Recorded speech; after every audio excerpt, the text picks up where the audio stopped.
হাই friends, কি খবৰ আপোনালোকৰ? প্ৰথমতে সকলোকে নমস্কাৰ জনালোঁ, লগতে এটা নতুন ভিডিঅ'লৈ স্বাগতম জনাইছোঁ। আজি বিভিন্ন ধৰণৰ ৰেচিপি বনালোঁ, লগতে আৰু এটা বস্তু বনালোঁ, সেইটো হৈছে কি জানেনে? এয়া মেম জলকীয়া আচাৰ। মেম জলকীয়া আচাৰ কেনেধৰণে বনাওঁ আৰু কেনেধৰণে থ'লে বহু দিনলৈ বেয়া নহয়, তাকেহে অকণমান শ্বেয়াৰ কৰিব বিচাৰিছোঁ।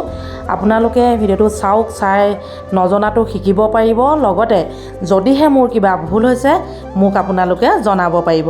এয়া চাওক, প্ৰথমতে মেম জলকীয়াখিনি মই চাফা কৰি লৈ অলপমান বইল কৰি ল'ম, মানে হাফ বইল কৰি ল'ম। ইতিমধ্যে হাফ বইল হৈ গ'ল, ৰ'দত দি দিলোঁ, 2 ঘণ্টাৰ বাবে ৰ'দত দি দিলোঁ। দেখিবলৈ এনেকুৱা হ'ল চাওক। এতিয়া মই ঠাৰিখিনি গুচাই ল'ম। ঠাৰিখিনি গুচাই পেলাই কেতিয়াও বইল নকৰিব, পানী সোমাই যাব। যিকোনো আচাৰত পানী থাকিলে কেতিয়াও ভাল নহয়, সেয়েহে ঠাৰিখিনি গুচাই লওঁ। তাৰপৰা আপোনালোকক দেখুৱাই আছোঁ। আনফালে মই মাছ বনাবলৈ লৈছোঁ। ঠাৰিখিনিও গুচাই আছোঁ। ইতিমধ্যে ঠাৰি গুচাই হৈ গ'ল চাওক, একদম শুকান হৈ আছে, ইয়াত কোনো পানী নাই। এতিয়া মই কি কৰিম আপোনালোকে চাই থাকক। এয়া গোটেইখিনি আপোনালোকক দেখুৱালোঁ, মানে বইল কৰিহে শুকুৱাই লৈছোঁ, অকণমান ৰ'দত 2 ঘণ্টা শুকুৱাই লৈছোঁ। এতিয়া মই এটা বৈয়াম যোগাৰ কৰি আছোঁ। বৈয়ামটো কিন্তু সৰু হ'ব নেকি তাকো ভাবি আছোঁ। এইটো চাওক, অকণমানি চিচাৰৰ বৈয়াম, একেবাৰে ধুনীয়াকৈ শুকুৱাই থোৱা আছে, লগতে কটন কাপোৰে মুচি লৈছোঁ। মানে মই আগতেও কৈছোঁ পানী থাকিলে আচাৰ বেয়া হ'ব। এতিয়া মন কৰক, সেই বৈয়ামটো সৰু হ'ব বুলি এটা প্লাষ্টিকৰ বৈয়ামত ভৰালোঁ, লগতে অলপ চকগুটি যোগ কৰি দিলোঁ। চকগুটি যোগ কৰি মই এনেধৰণে এতিয়া ৰাখি থৈ দিম। তাৰ পাছতে এইফালে কি কৰিছোঁ আপোনালোকে চাই থাকক। কি কৰিছোঁ মানে অলপ তেল গৰম কৰি আছোঁ। এয়া তেলখিনি গৰম হোৱাৰ লগে লগে ইয়াত মই এতিয়া অলপ নিমখ জোখমতে দিছোঁ দেই, আৰু লগতে হালধি, আৰু লগতে অলপ পাঁচফোৰণ, সকলোখিনি মই এতিয়া যোগ কৰি দিছোঁ। মানে হালধি দিয়া নাই, এতিয়া হালধি দিমহে বাৰু, মানে সকলোখিনি জোখমতে দিছোঁ। জলকীয়া মানে আপোনাৰ 250 গ্ৰামহে আছে, বেছি নহয়।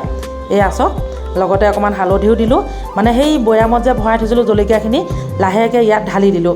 মানে ইটোৱে সিটোৱে দোকানতে আছোঁ, খাই আছে, সেয়েহে মই বৈয়ামত ভৰাই থৈ দিছিলোঁ। তেলখিনি গৰম কৰি ল'লোঁ। তেল গৰম হৈ গ'ল, তাৰপিছতে প্ৰতিটো বস্তু এনেধৰণে যোগ কৰি দিলোঁ। এতিয়া ধুনীয়াকৈ মিলাই দিলোঁ আৰু ফেনৰ তলত থৈ দিছোঁ। সম্পূৰ্ণ ঠাণ্ডা হোৱাৰ পাছত মই বৈয়ামত ভৰাম। মই আপোনালোকক আগতেও কৈছোঁ, আচাৰ সম্পূৰ্ণ ঠাণ্ডা হোৱাৰ পাছতহে বৈয়ামত ভৰাব লাগে। আৰু যিকেইটা পাত্ৰ আপুনি ব্যৱহাৰ কৰিব তাত একেবাৰে পানী লাগি থাকিব নালাগে। পানী লাগি থাকিলে আচাৰ সোনকালে বেয়া হৈ আছক। দোকানতে আছোঁ, মানে ইটোৱে সিটোৱে খাই আছে কাষ্টমাৰ। ইতিমধ্যে মই বৈয়ামত ভৰাই দিলোঁ। তেল অকণমান বেছিকৈ দিছোঁ। এয়া চাওক, ওপৰতে মই অলপ কেঁচা মিঠাতেল যোগ কৰি দিছোঁ। প্ৰথমতে কিন্তু তেলখিনি সুন্দৰকৈ গৰম কৰি লৈছিলোঁ, তাৰপাছত আকৌ অকণমান যোগ কৰি দিছোঁ। কিয় জানানে? বহু দিনলৈ সুন্দৰ হৈ থাকিব, কেতিয়াও বেয়া নহয়। এইফালে ভোট জলকীয়া যে কাটি কাটি আচাৰ বনাইছিলোঁ, সেইটোও অকণমান দেখুৱাই দিলোঁ। কেনেকুৱা লাগিলে আচাৰ বনোৱা পদ্ধতিটো জনাবলৈ নাপাহৰিব। লগতে এইফালে মই আপোনালোকলৈ বেলেগ এটা ৰেচিপি লৈ আহিছোঁ। বেলেগ ৰেচিপিনো কি আৰু, আজি মানে কেনেকৈনো ভাত সাজ খাইছোঁ তাকে অকণমান দেখুৱাব বিচাৰিছোঁ। এয়া চাওক, তেল গৰম হৈ গ'ল। এইকেইটা কালি যে দেখুৱাইছিলোঁ মাছকেইটা, কালি কোনে কোনে মোৰ ভিডিঅ'টো চাইছিলে কমেণ্ট কৰিব দেই। কমেণ্টত আপোনালোকে লিখিবলৈ নাপাহৰিব কোন জেগাৰ পৰা ভিডিঅ'বিলাক চাই আছে। আৰু এই ভিডিঅ'টো যদিহে ফেচবুকত চাইছে, প্লিজ মোৰ পেজটো ফ'ল' কৰিব। আৰু লগতে ইউটিউবত যদি নতুন কোনোবাই চাই আছে, প্লিজ প্লিজ প্লিজ চেনেলটো ছাবস্ক্ৰাইব কৰিব। মাছকেইটা ভাজিলোঁ, লাহেকৈ অকণমান দালি পানী দি দিলোঁ, সেইটো আপোনালোকক নেদেখুৱালোঁ। দালি পানী দি মানে এফাল নেমু এনেই চেপি দিলোঁ, অকণমান টেঙা নহয়, এনেই মোটামুটি চেপি দিলোঁ। এতিয়া আকৌ কি বনাবলৈ লৈছোঁ জানেনে? তিতা কেৰেলা আৰু লগতে 2টামান বেঙেনা। তিতা কেৰেলা বেঙেনা একেলগে মানে ভাজিম। পিঁয়াজ অকণমান দিছোঁ, যিহেতু বহুত গৰম পৰিছে। না জলকীয়া না মই বেলেগ মছলা ব্যৱহাৰ কৰিম। গৰম দিনত মছলা মই একেবাৰে নাখাওঁ, কিন্তু ঠাণ্ডা দিনতো মই কম খাওঁ, মছলা কমকৈ খাওঁ। আৰু লগতে তেল মছলা মানে প্ৰায় কমকৈ খাওঁ। মোৰ ৰেচিপিবিলাকত আপোনালোকে আজি 2 বছৰ হ'ল মই ইউটিউবলৈ অহা, সকলোৱে গম পাইছে।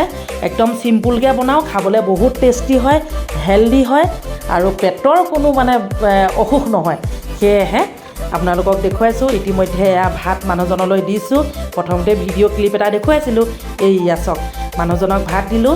আজি ভিডিঅ'টো এনেধৰণে আপোনালোকলৈ আগবঢ়ালোঁ। যদিহে চাই আপোনালোকে ভাল পালে, এয়া এতিয়া ময়ো বহিলোঁ।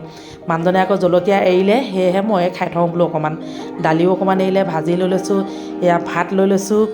আৰু লগতে আপোনালোককো অকণমান দেখুৱাইছোঁ আৰু আজিৰ দিনটোনো কেনেকৈ খালোঁ। চৰিয়াত এয়া মাছ এইকণে বাচিলে মোলৈ কমকৈ বাচিলেও একো নাই, মই বহুত শকত মানুহ, কমকৈ খালেও কোনো নেদেখে নহয়নে। আৰু মই কমাই কমাই খাওঁ, মানে দিনটোত ভাত এসাঁজেই খাওঁ, ৰাতি প্ৰায় খোৱা নহয়েই। আজি ভিডিঅ'টো এনেধৰণে আপোনালোকলৈ আগবঢ়ালোঁ। যদিহে চাই আপোনালোকে ভাল পালে প্লিজ লাইক কমেণ্ট কৰিবলৈ নাপাহৰিব। সকলোকে মোৰ চেনেলৰ তৰফৰ পৰা মৰম যাচিলোঁ। সকলোৱে সুখেৰে থাকক তাৰে কামনা কৰিলোঁ। বহুত গৰম পৰিছে, সাৱধানে থাকিব ৰাইজ।